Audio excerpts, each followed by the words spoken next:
హే తార తార నా కళ్ళు వెన్నెల పూత నా ఒళ్ళు ఆకాశాన్ని అంతకని వెలకడతారు.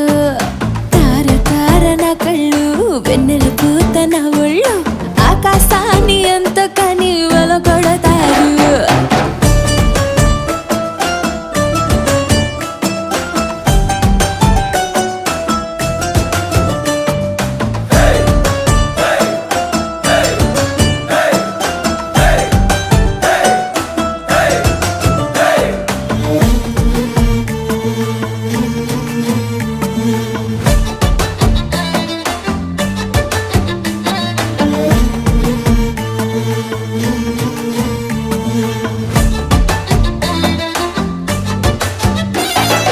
చెమట చుక్క పడితే వజ్రం అనుకుంటారు, వతకు వచ్చి నిలబడితే